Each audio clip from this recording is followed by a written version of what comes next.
lights. Check your lights. And when I say that, I'm talking about brake lights, tail lights, side marker lights, blinker lights, your headlights, high beams, make sure everything's working. Um, if you pay attention, you'll see how many vehicles are really driving around with one or two brake light bulbs that don't work. Most of the German cars have dashboard warnings when a light bulb's out, and a few Asian cars too. So, but many cars don't. So you may never know you have a light bulb out. So I think having all the lights in proper working order is important. Windshield wipers. Oh. You never know.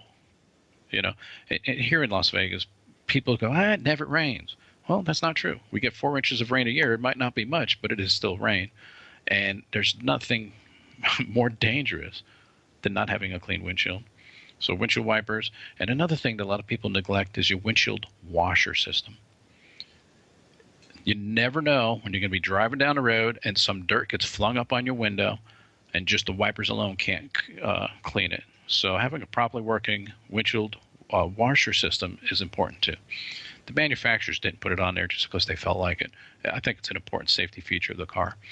And then, of course, making sure all your fluids are up to date and at the proper level. And if you're in the habit of regularly maintaining your car, you don't have to rush to the repair shop the day before because I'm going to go on a 6 million mile trip and I want to make sure everything's okay, because it's probably too late at that point. Okay. So that's why it's so critical, proper maintenance, because you got somebody looking over the car on a regular basis. You're aware of everything that's going on. If recommendations are being made, at least you know about them if you don't do them right away. It's so difficult for people to understand. They think they're going to change the oil and everything's perfect. Maintenance is more than just an oil change. And they'll come in and they'll find out they need a hose and a radiator's starting to leak or something, and then they're devastated because they weren't planned. They didn't plan for that, and I got to leave tomorrow, and oh my gosh. So proper maintenance is important to be ahead of all of that. Mm-hmm. And that way, when you say, hey, I'm going to go out of town, give yourself a week's notice, because seldom do we go out at the last minute, right? Right. So give yourself at least a week's notice and then have the car checked so that if something unexpected does turn up, you're better prepared for it. Do you recommend, if the car has been having proper maintenance, as you say, is it okay if I do some of those checks myself rather than making an appointment to bring it into a shop? Absolutely, yes. So what kinds of things would be safe for me to do myself that don't necessarily need a professional opinion? There is no reason why you can't test your own windshield wipers and windshield washing system. Mm-hmm. And check your own lights. Mm-hmm. If you have a high-quality tire gauge, check your own tires. Mm-hmm. Check your oil and some of the other fluids in your vehicle. Many cars have a see-through container. It's kind of like opaque. So becoming familiar with where those are and what those levels look like is perfectly acceptable. When you say other fluids, you've mentioned, of course, the oil, the windshield wiper fluid. What else? You have brake fluid. Okay. Many cars have fluid for their power steering.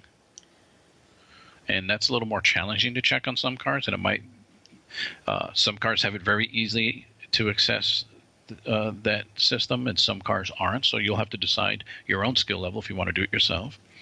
And a coolant, engine antifreeze, is also a visible fluid. Okay. It's something that you can check. Now, never, ever, ever, and I can't stress this enough, never open a cooling system or a radiator on an engine that's hot or warm. Why not? Have you ever used a pressure cooker? No, I'm afraid of them. Yeah, well, there you go. And that's the exact reason you need to be afraid. I can remember as a kid being afraid of the pressure cooker too, the little thing going on the top. It never made sense to me. Engine cooling systems are under pressure, 14, 15, 16 pounds per square inch. And the reason is the higher the pressure, the higher the boiling point of the fluid. If you opened that cap, the pressure drops, immediately the boiling point drops, and you could very easily get severely burned instantly. You'd never know. It's not like a little bit of a gurgle. It's kind of instantaneous.